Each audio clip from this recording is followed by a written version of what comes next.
Students, तो आज हम लोग जो यंग्स डबल स्लिट एक्सपेरिमेंट के जो हमारे रिमेनिंग एमसीक्यूज़ थे वो डिस्कस करेंगे और बहुत ही उनकी एक्सप्लेनेशन करेंगे क्या, ताकि आप लोगों को जो यंग्स डबल स्लिट एक्सपेरिमेंट जो टॉपिक है, एक आर्टिकल है हमारे पास, उसकी अच्छे से समझ आ जाए। तो 16 एमसीक्यूज़ है हमारे पास, एमसीक्यूज़ नंबर 16, क्योंकि हम लोगों ने 15 तक जो एमसीक्यूज़ हैं वो पहले लेक्चर में कवर कर लिए थे। तो 16 नंबर वाला एमसीक्यूज़ देखें। The position of nth bright fringe from centre in Young's experiment is, कि हमारे पास जो nth ब्राइट फ्रिंज होती है जो कि सेंटर में होती है, यानी कि हमारे पास स्लिट्स में से, ये स्लिट्स हैं, इसमें से जो है वो लाइट रेज ऐसे पास आउट हो रही हैं, फिर जो है वो स्क्रीन पे जाके ऐसे ब्राइट फ्रिंजेस और डार्क फ्रिंजेस बना रही हैं। तो उनमें जो nth ब्राइट फ्रिंज होती है, nth उसकी जो पोजीशन होती है, सेंटर से उसकी जो पोजीशन होती है यंग डबल स्लिट एक्सपेरिमेंट में, वो हमारे पास क्या होती है? तो वो हमारे पास जो है वो yn is equal to n lambda d/d होती है, क्योंकि हम लोग nth ब्राइट फ्रिंज की बात कर रहे हैं। इस वजह से यहाँ पर y जो कि ब्राइट फ्रिंज को शो कर रहा है, वैसे तो हम लोग y जो ब्राइट फ्रिंजेस को शो कर रहा है वो हमारे पास n y है, जो y फ्रिंजेस को शो कर रहा है उसके साथ n लगा हुआ है, इसका लिखा हुआ है। इसका मतलब ये है कि जो nth ब्राइट फ्रिंज है उसकी पोजीशन हम लोगों ने फाइंड आउट करनी है। आपको पता है कि जो हमारे पास फ्रिंजेस होती हैं, फ्रिंजेस की जो विड्थ होती है वो lambda capital D by small d की इक्वल होती है। कैपिटल D हमारे पास जो है वो डिस्टेंस होता है स्क्रीन स्लिट्स के दरमियान का और स्क्रीन के दरमियान का, और distance between slits and screen. और जो स्मॉल d है हमारे पास वो डिस्टेंस बिटवीन द स्लिट्स होता है, यानी कि स्लिट्स के दरमियान में जो डिस्टेंस होता है वो स्मॉल d है, और स्लिट्स और स्क्रीन के दरमियान में हमारे पास जो डिस्टेंस है उसको हम लोग कैपिटल D से शो करवाते हैं। इसलिए हम लोग अगर nth ब्राइट फ्रिंज की पोजीशन को शो करवाना चाहते हैं, the position of nth bright fringe from centre in Young's experiment, तो उसको हम लोग ऐसे लिख देते हैं yn is equal to n lambda capital D by small d, जिसमें yn जो है वो position of nth bright fringe है, n जो है वो हमारे पास वो 0 से लेकर 1 2 3 ऑर्डर ऑफ ब्राइट फ्रिंजेस है, लैम्डा हमारे पास वेवलेंथ है ऑफ लाइट की, कैपिटल D हमारे पास distance between slit and screen है, और स्मॉल d हमारे पास जो है वो डिस्टेंस बिटवीन टू स्लिट्स है। एमसीक्यूज नंबर 17 है हमारे पास। In Young's experiment if lambda जो हमारे पास है वो 600 के इक्वल हो, lambda is equal to 600 newton metre, capital D हमारे पास 1 मीटर हो, स्मॉल d हमारे पास 0.5 नैनोमीटर की इक्वल हो, तो देन फ्रिंज विड्थ, तो जो हमारे पास फ्रिंज की विड्थ होगी वो क्या होगी? फ्रिंज की विड्थ को फाइंड आउट करने के लिए हमारे पास जो फार्मूला है वो हमारे पास है beta is equal to lambda small d, lambda capital D by small d। ठीक है, तो हम लोग जब ये लैम्डा की वैल्यू हमारे पास 600 दी गई है और कैपिटल D की वैल्यू हमारे पास 1 है, उनके साथ नैनोमीटर है हमारे पास, और हमारे पास स्मॉल d की वैल्यू हमारे पास 0.5 मीटर 0.5 है। ठीक है, तो 0.5 को अगर हम लोग 5/10 लिखें तो हमारे पास ये जो पॉइंट है वो ख़त्म हो जाता है। अगर हम लोग जो है वो मतलब कि हमारे पास 600 डिवाइडेड बाय 5/10 आ रहा है, तो अगर हम लोग इसको ऑर्डर में लिखना चाहें तो हम लोग लिख सकते हैं 6 मल्टीप्लाई बाय 10/5। ठीक है स्टूडेंट्स, तो फिर हमारे पास ऐसे 6000 आ गया, 6000 मल्टीप्लाई बाय 5 आ गया, 5 1 इज़ 5 एंड 5 2 10, तो हमारे पास 1200 जो है मीटर हमारे पास फ्रिंज की विड्थ आ गई, जब उसकी जो लैम्डा जो है वेवलेंथ यानी कि नैनोमीटर है 600 नैनोमीटर, कैपिटल D जो है 1 मीटर है, जो कि डिस्टेंस बिटवीन स्लिट्स और स्क्रीन के दरमियान का डिस्टेंस, और स्मॉल d हमारे पास जो है वो स्लिट्स के दरमियान का डिस्टेंस है। तो फ्रिंज विड्थ हमारे पास 12 मीटर आ गई, या इसको हम लोग कह सकते हैं कि 1.2 नैनोमीटर। नंबर 18 है स्टूडेंट्स हमारे पास। The alternative bright and dark fringes in Young's experiment are due to, alternative bright and dark fringes Young's experiment में किस वजह से होती हैं? तो स्टूडेंट्स ब्राइट फ्रिंजेस जब तब बनती हैं स्क्रीन के ऊपर क्योंकि वेव जब जो है वो सेम फेज़ में मीट करती है, यानी कि हमारे पास देखें दो स्लिट्स हैं ना, दो स्लिट्स में से ऐसे लाइट पास आउट होती जाती है, सामने स्क्रीन के ऊपर पड़ती है, उस स्क्रीन के ऊपर जाकर हमारे पास ब्राइट फ्रिंज तब बनती है जब उसके ऊपर पड़ने वाली जो वेव्स होती हैं वो सेम फेज़ पे मीट करती हैं। और उसी स्क्रीन के ऊपर डार्क फ्रिंजेस तब बनती हैं क्योंकि जो वेव्स उसके ऊपर मीट हो रही हैं वो अपोजिट फेस की हैं। अगर वेव्स अपोजिट की फेस की होंगी और स्क्रीन के ऊपर जाके मिलेंगी तो हमारे पास डार्क फ्रिंज बनेगा, अगर सेम फेस की होंगी तो ब्राइट फ्रिंज बनेगा। इस वजह से कहा है the alternative bright and dark fringes in Young's experiment are due to constructive and destructive interference की वजह से। कंस्ट्रक्टिव इंटरफेरेंस हमारे पास तब होती है जब ब्राइट फ्रिंजेस बनती हैं और डिस्ट्रक्टिव तब जब डार्क फ्रिंजेस बनते हैं। नंबर 19 है हमारे पास in Young's double slit experiment the visibility of fringes is maximum when, यानी कि यंग्स डबल स्लिट एक्सपेरिमेंट में जो फ्रिंजेस की विजिबिलिटी होती है वो मैक्सिमम कब होती है, यानी कि दो स्लिट्स है हमारे पास, सोर्स ऑफ लाइट से जो है वो लाइट निकल रही है, उन स्लिट्स में से पास आउट हो रही है, फिर जाके स्क्रीन के साथ मीटअप हो रहा है उसका उन लाइट वेव्स का, और स्क्रीन के ऊपर जो है फ्रिंजेस बन रहे हैं। और उस स्क्रीन के ऊपर जब फ्रिंजेस बनने वाले फ्रिंजेस जो है वो मैक्सिमम कब होंगे, तो जब हमारे पास जो लाइट वेव जो कि स्लिट्स में से पास आउट हो रही हैं, ठीक है, देखिए दो हमारे पास स्लिट्स हैं, इनमें से जो लाइट वेव्स पास आउट हो रही हैं और स्क्रीन के ऊपर जाकर फ्रिंजेस बना रही हैं, ब्राइट एंड डार्क फ्रिंजेस, तो ये इन लाइट वेव्स की जब इंटेंसिटी इक्वल होगी, लाइट वेव्स की जब हमारे पास जो इंटेंसिटी होगी वो इक्वल होगी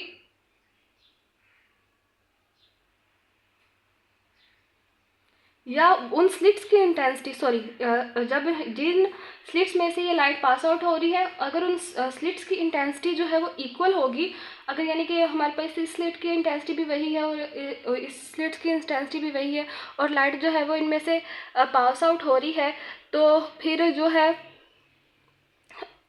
इक्वल इंटेंसिटी वाली स्लिट से जब लाइट पास आउट होकर जब स्क्रीन तक जाती है तो वो स्क्रीन के ऊपर जो है वो मैक्सिमम फ्रिंजेस बनाती है।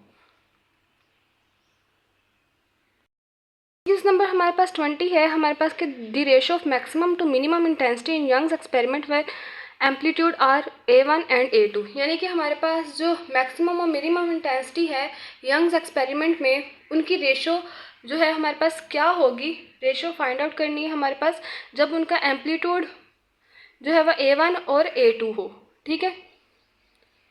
तो स्टूडेंट्स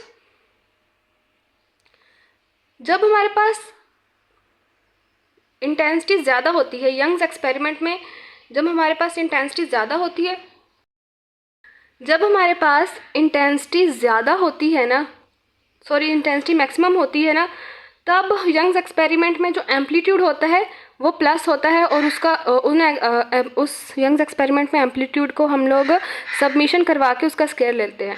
और यंग्स एक्सपेरिमेंट में जब हमारे पास इंटेंसिटी कम होती है यानी कि मिनिमम होती है, तब हमारे पास जो एम्पलीट्यूड होता है वो हमारे पास माइनस होता है और उसका स्केयर होता है, ठीक है।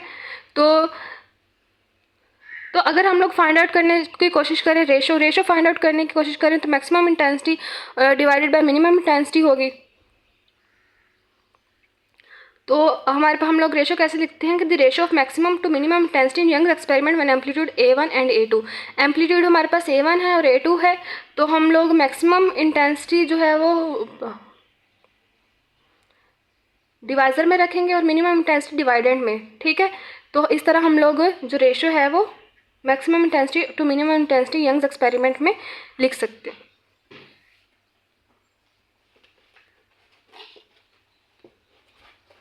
MCQs नंबर 21 है हमारे पास in Young's experiment if both slits have equal width the intensity at dark fringes is. Students देखें ये हमारे पास स्लिट्स हैं, इनमें से लाइट वेव्स ऐसे पास आउट हो रही हैं, इन दोनों स्लिट्स की जो विड्थ है वो इक्वल है, दोनों स्लिट्स की विड्थ इक्वल है और इसमें से लाइट जो है ऐसे पास आउट हो रही है। The intensity at dark fringes is, अगर दोनों स्लिट्स की विड्थ इक्वल है ना तो मतलब कि एम्पलीट्यूड भी इक्वल ही है। अगर हमारे पास स्लिट्स की विड्थ इक्वल होगी, हमारे पास जो हमारे पास एम्पलीट्यूड होगा वो भी इक्वल ही होगा। तो यहाँ पर हम लोगों ने इंटेंसिटी की रेशो निकाली थी, तो हमारे पास देखें स्लिट्स की जो इक्वल है हमारे पास विड्थ, तो एम्पलीट्यूड भी इक्वल है। बात हो रही है वो डार्क फ्रिंज की हो रही है, तो हमारे पास जो इंटेंसिटी जो है वो मिनिमम होगी और वो इक्वल होगी इनटू A1 माइनस A2 का स्केयर। जो हमारे पास स्लिट्स है उनकी विड्थ इक्वल है, तो मतलब कि एम्पलीट्यूड भी इक्वल होगा। A1 जो है वो A1 की इक्वल ही होगा। A1 को A1 माइनस A1 ही आ जाएगा और उनका स्केयर लेंगे हम लोग, तो हमारे पास जो इंटेंसिटी आएगी, यानी कि A1 और A1 हमारे पास इनके साथ माइनस है, ये माइनस होकर ज़ीरो हो जाएंगे और ज़ीरो का स्केयर लेंगे तो ज़ीरो ही आ जाएगा। तो इंटेंसिटी जो मिनिमम होगी, जो कि क्योंकि डार्क फ्रिंज की बात हो रही है, वो हमारे पास ज़ीरो की इक्वल आ जाएगी। What is the phase difference corresponding to a path difference of lambda by 2? Student, जो हमारे पास पाथ डिफरेंस होता है उसको हम लोग जो है वो डेल्टा एक्स से शो करवाते हैं, फेज डिफरेंस जो है वो फाई से शो करवाते हैं। और फेज डिफरेंस का फार्मूला हमारे पास क्या एक होता है, phi is equal to 2/λ delta X. ये हमारे पास फेज डिफरेंस का फार्मूला होता है, ठीक है। और हमारे पास फेज डिफरेंस क्या, और हमारे पास फेज डिफरेंस का फार्मूला होता है। पाथ डिफरेंस हमारे पास डेल्टा एक्स और पाथ डिफरेंस का फार्मूला होता है delta x is equal to lambda by 2, ठीक है स्टूडेंट्स। हम लोगों ने फेज डिफरेंस में क्योंकि डेल्टा एक्स आ रहा है जो कि एक पाथ डिफरेंस है, फिर उस डेल्टा एक्स की जगह हम लोग जो कि पाथ डिफरेंस उसका फार्मूला लिख देंगे lambda by 2 to 2 pi by lambda multiply by lambda by 2 आ गया। तो हमारे पास लैम्डा और लैम्डा जो है वो कैंसिल आउट हो जाएंगे और 2 कैंसिल आउट हो जाएंगे, तो 5 जो है हमारे पास इक्वल आ जाएगा पाई के। तो हम लोग कह सकते हैं कि what is the phase difference corresponding to a path difference of lambda by 2, pi आ जाएगा। और पाई रेडियन जो है वो हमारे पास 180 डिग्री के इक्वल होता है। ये हम लोग कहेंगे कि पाई रेडियन जो है, फेज डिफरेंस हमारे पास क्या है, आया है पाई रेडियन आया है, जो कि 180 डिग्री के इक्वल है। In Young's double slit experiment the number of fringes per unit length is, यानी कि जो फ्रिंजेस के नंबर है पर यूनिट लेंथ इज वो क्या होते हैं। तो स्टूडेंट्स देखें, हमारे पास जो फ्रिंजेस पर यूनिट लेंथ होती है वो फ्रिंजेस की विड्थ की रेसिप्रोकल होती है। यानी कि फ्रिंजेस की अगर विड्थ हमारे पास फाइंड आउट करने का फार्मूला है हमारे पास beta is equal to lambda capital D by small D है हमारे पास, ये फ्रिंजेस की हमारे पास विड्थ है। अगर हम लोग जो है वो फ्रिंजेस की पर यूनिट लेंथ फाइंड आउट करना चाहें तो हम लोग जो है वो इसको रेसिप्रोकल में ले आएंगे, रेसिप्रोकल में फ्रिंजेस की विड्थ को रेसिप्रोकल में लिख देंगे, यानी कि 1 बाई बीटा लिख देंगे इज इक्वल टू। अब हम लोग जो है वो इसके ओवर को ऑपोजिट कर देंगे, ठीक है। डिवाइज़र डिवाइडेड में आ जाएगा और डिवाइडेंड जो है वो डिवाइज़र में आ जाएगा, लैम्डा डी आ जाएगा। तो फिर हमारे पास क्या आ जाएगी, फ्रिंजेस की पर यूनिट लेंथ आ जाएगी। नेक्स्ट है हमारे पास 24 MCQs के यंग्स डबल स्लिट एक्सपेरिमेंट में हमारे पास जो है क्या डिमॉन्स्ट्रेट करता है। तो यंग्स डबल स्लिट एक्सपेरिमेंट हमारे पास वेव नेचर ऑफ लाइट को जो है वो डिमॉन्स्ट्रेट करता है, क्योंकि स्लिट्स में से जब लाइट्स पास आउट करती हैं तो ऐसे वेवी फॉर्म में स्क्रीन तक जाती हैं और फ्रिंजेस बनाती हैं, यानी कि इंटरफेरेंस शो करवाती हैं। इंटरफेरेंस का क्या मतलब होता है, डार्क और ब्राइट फ्रिंजेस बनाना।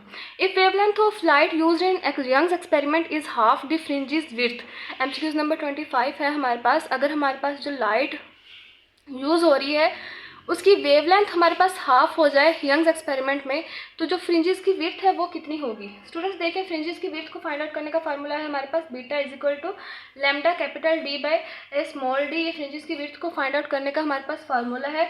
अगर हमारे पास उन्होंने कहा है कि if the wavelength of light in Young's experiment is half, अगर हमारे पास वेवलेंथ हाफ हो जाए तो फ्रिंज विड्थ क्या होगी। अब हम आप देखें कि हमारे पास फ्रिंज विड्थ जो है वो डायरेक्टली प्रोपोर्शनल है लैम्डा के, यानी कि वेवलेंथ के। अगर हमारे पास फ्रिंज की विड्थ कम होगी तो जाहिर सी बात है कि वेवलेंथ भी कम होगी। इस वजह से हम लोगों ने लिखा है कि if the wavelength of the light use in Young's experiment is half, the fringe width is half. In Young's experiment the source slits so insure. तो MCQ नंबर 26 है हमारे पास कि जो यंग्स एक्सपेरिमेंट में जो सोर्स स्लिट्स हैं वो क्या इंश्योर करते हैं। तो हमारे पास जो स्लिट है वो स्पेशियल कोहेरेंस या कोहेरेंस सोर्सेज ऑफ लाइट को शो करते हैं। इसका क्या मतलब है कि emit light of same frequency and maintain a constant path difference. इस एमसीक्यूज़ का मकसद ये है पूछने का कि यंग्स एक्सपेरिमेंट में जो हम लोग स्लिट्स यूज़ कर रहे हैं, ये स्लिट्स जिसमें से लाइट जो है वो वेवी नेचर में पास आउट हो रही हैं, स्क्रीन के पास जाकर फ्रिंजेस बनाती हैं, इंटरफेरेंस करती हैं। और इन स्लिट्स को यूज़ करने का क्या मकसद है? इन स्लिट्स को यूज़ करने का मकसद ये है कि जब लाइट जो वेव्स हैं वेवी फॉर्म में इसमें से पास आउट होए तो उन वेव्स की जो फ्रीक्वेंसी है वो भी सेम हो, और फ्रीक्वेंसी सेम हो, और फिर वो वेव्स जो है वो एक कांस्टेंट पाथ डिफरेंस को मेंटेन कर सकें। ठीक है, कांस्टेंट पाथ डिफरेंस यानी कि जो लाइट वेव्स जो है वो स्लिट से निकलने के बाद एक कांस्टेंट पाथ डिफरेंस को मेंटेन कर सकें, और हमारे पास उनकी जो फ्रीक्वेंसी है वो भी सेम रहे। इस वजह से हम लोग स्लिट्स को यूज़ करते हैं। एमसीक्यूज नंबर 27 है हमारे पास कि when monochromatic light is replaced by white light in Young's experiment. Only central fringe is white while other are colored.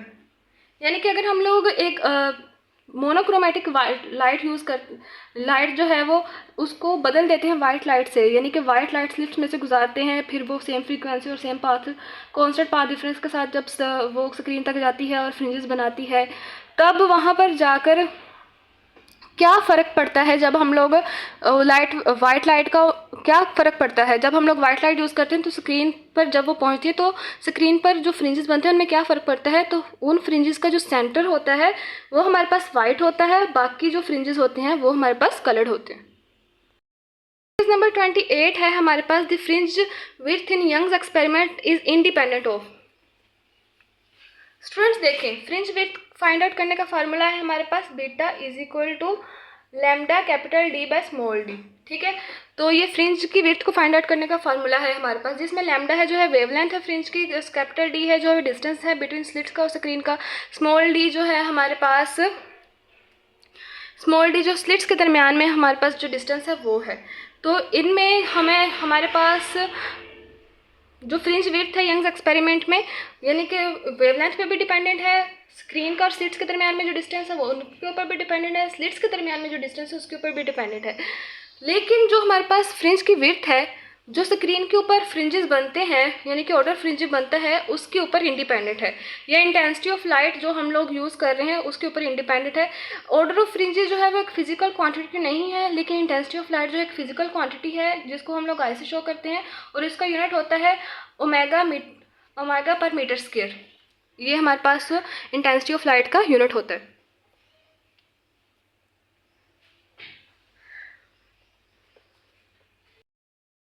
Order of fringe हमें ये सिर्फ ये बताता है कि ये हमारे पास डार्क फ्रिंज है, ये ब्राइट फ्रिंज है, लेकिन इंटेंसिटी ऑफ लाइट हमें ये शो करवाती है कि डार्क फ्रिंज कैसे बन रही है और ब्राइट फ्रिंज कैसे बन रही है। ठीक है, एमसीक्यूज नंबर 29 है हमारे पास, in Young's double slit experiment which quantity remains constant across are fringes. तो फ्रिंजेस की जो विड्थ है वो हमारे पास कांस्टेंट ही रहती है यंग्स डबल स्लिट एक्सपेरिमेंट में। जब लाइट वेव्स जो है वो स्लिट से पास आउट करके जो है वो स्क्रीन तक जाती हैं, तो वहाँ पर जो फ्रिंजेस बनती हैं उनकी जो विड्थ है वो कांस्टेंट रहती है। ठीक है, the condition for sustained interference requires, MCQs number 30 है हमारे पास, the condition for sustain interference requires. जो हमारे पास सस्टेन इंटरफेरेंस के लिए हमारे पास क्या कंडीशंस होनी चाहिए? कोहेरेंट सोर्स ऑफ लाइट होनी चाहिए। कोहेरेंट सोर्स मतलब कि स्लिट्स होनी चाहिए जिसमें से जो है वो लाइट रेज जो है पास आउट कर सकें, पास आउट हों और उनकी फ्रीक्वेंसी सेम रह सके, और वो कांस्टेंट फेस डिफरेंस भी उनका कांस्टेंट ही हो। ठीक है स्टूडेंट्स, तो नेक्स्ट है हमारे पास MCQ number 31, in Young's experiment if D is decrease.